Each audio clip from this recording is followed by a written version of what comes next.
Bienvenidos a todos en este domingo del tiempo pascual, un día en el que, se podría decir, celebramos doblemente la resurrección de Jesús. En primer lugar, porque estamos en el tiempo pascual, que parte del grito del domingo de Pascua, que Cristo ha resucitado, que el sepulcro está vacío, que la muerte ha sido vencida, que ningún enemigo nuestro nos puede destruir con la resurrección de Jesús. Y en segundo lugar también, y no por menos, porque estamos en domingo. Y el domingo es el día, se dice en la misa, en el que Cristo ha vencido a la muerte y nos ha hecho partícipes de la vida inmortal. Era domingo el día en que Cristo resucitó, el octavo día en el que empieza un nuevo tiempo, una nueva semana que trasciende, el tiempo de la resurrección. Estamos recluidos en casa por un enemigo que no vemos, por una pandemia, por un virus que no pueden ver nuestros ojos. Hoy veremos un evangelio que desafía nuestra vista, desafía lo que somos capaces de ver con los ojos, para descubrir, como lo vieron los discípulos de los que oiremos hablar, que Cristo está al lado nuestro. Lectura del Santo Evangelio según San Lucas. Aquel mismo día, el primero de la semana, dos de los discípulos de Jesús iban caminando a una aldea llamada Emaús, distante de Jerusalén unos 70 estadios. Iban conversando entre ellos de todo lo que había sucedido. Mientras conversaban y discutían, Jesús en persona se acercó y se puso a caminar con ellos, pero sus ojos no eran capaces de reconocerlo. Él les dijo: ¿Qué conversación es esa que traéis mientras vais de camino? Ellos se detuvieron con aire entristecido. Y uno de ellos, que se llamaba Cleofás, le respondió: ¿Eres tú el único forastero en Jerusalén que no sabe lo que ha pasado estos días? Él les dijo: ¿Qué? Ellos le contestaron: lo de Jesús el Nazareno, que fue un profeta poderoso en obras y palabras, ante Dios y ante todo el pueblo. ¿Cómo lo entregaron los sumos sacerdotes y nuestros jefes para que lo condenaran a muerte y lo crucificaron? Nosotros esperábamos que él iba a liberar a Israel, pero con todo esto ya estamos en el tercer día desde que esto sucedió. Es verdad que algunas mujeres de nuestro grupo nos han sobresaltado, pues habiendo ido muy de mañana al sepulcro y no habiendo encontrado su cuerpo, vinieron diciendo que incluso habían visto una aparición de ángeles, que dicen que está vivo. Algunos de los nuestros fueron también al sepulcro y lo encontraron como habían dicho las mujeres, pero a él no lo vieron. Entonces él les dijo: ¡qué necios y torpes sois para creer lo que dijeron los profetas! ¿No era necesario que el Mesías padeciera esto y entrara así en su gloria? Y comenzando por Moisés y siguiendo por todos los profetas, les explicó lo que se refería a él en todas las Escrituras. Llegaron cerca de la aldea a donde iban, y él simuló que iba a seguir caminando. Pero ellos lo apremiaron, diciendo: «Quédate con nosotros, porque atardece, y el día va de caída». Y entró para quedarse con ellos. Sentado a la mesa con ellos, tomó el pan, pronunció la bendición, lo partió y se lo iba dando. A ellos se les abrieron los ojos y lo reconocieron, pero él desapareció de su vista. Y se dijeron el uno al otro: ¿no ardía nuestro corazón mientras nos hablaba por el camino y nos explicaba las Escrituras? Y levantándose en aquel momento se volvieron a Jerusalén. donde encontraron reunidos a los 11 con sus compañeros, que estaban diciendo: «Era verdad, ha resucitado el Señor y se ha aparecido a Simón». Y ellos contaron lo que les había pasado por el camino y cómo lo habían reconocido al partir el pan. Palabra del Señor. Ahí tenemos, ahí hemos escuchado. Sus ojos no eran capaces de verlo. De repente aparece un desconocido que está caminando al lado suyo y les habla al corazón. Y poco a poco va cautivando la atención de ellos. ¿Cómo les habla? ¿Cómo les pregunta? Parece como si no supiera nada y lo sabe todo. Empieza con preguntas, termina dando respuestas, empieza como que no sabe la cosa. Al final la cuestión, la cosa en juego de la muerte y resurrección, la ilumina a él entera, se la explica de cabo a rabo, todo el sentido de lo que les estaba pasando.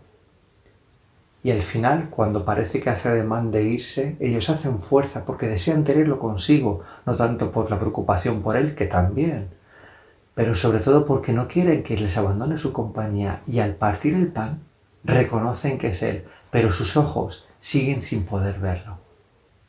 Queridos hermanos, una presentación magistral de lo que es la liturgia de la que vive la Iglesia y los sacramentos de los que recibimos vida y en los que recibimos a Jesús, en especial la Eucaristía.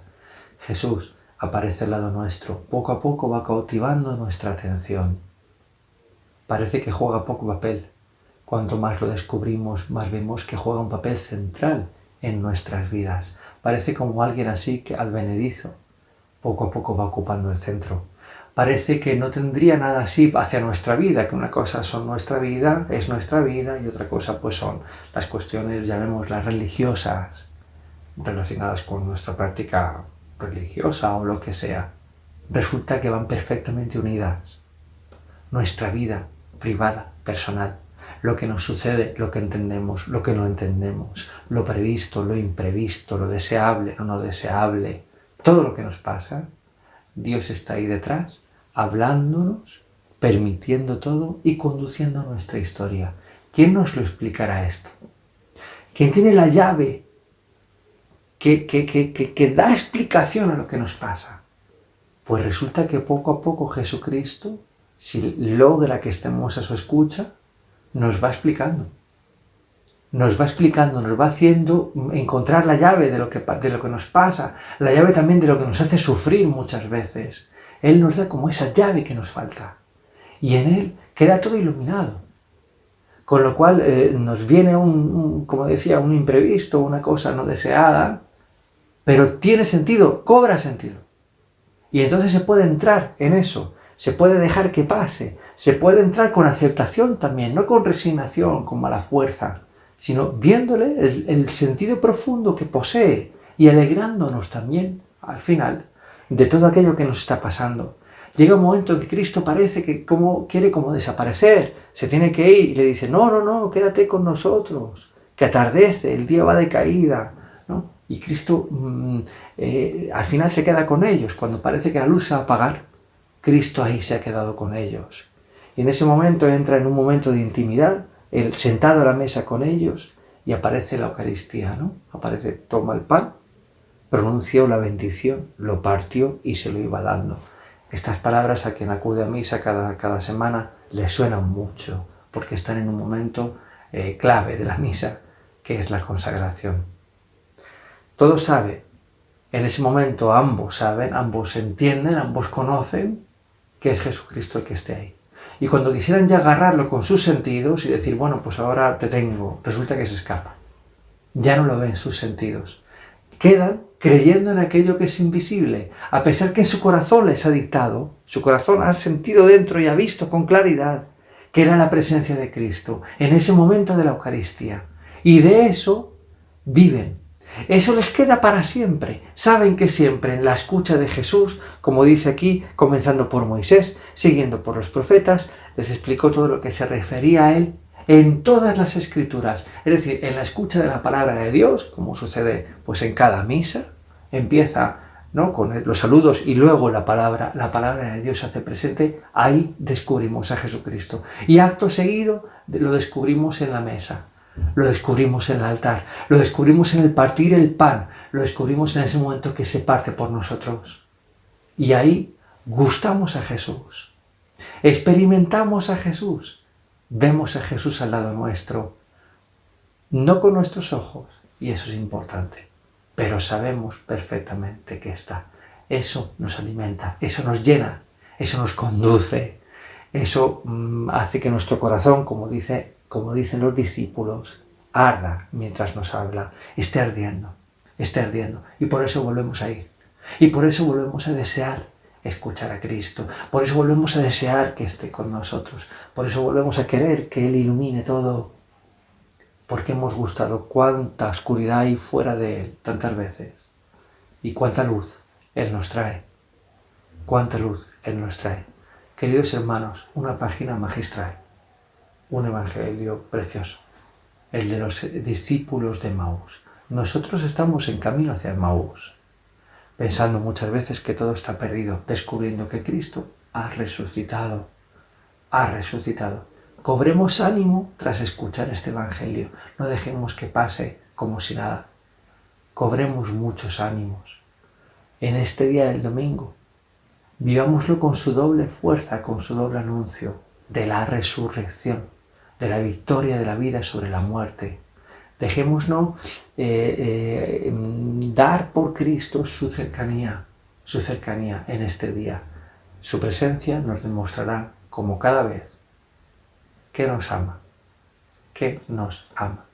nos ama siempre, nos ama profundamente, nos ama y nunca nos dejará solos, nos ama, nunca jamás dejará de amarnos.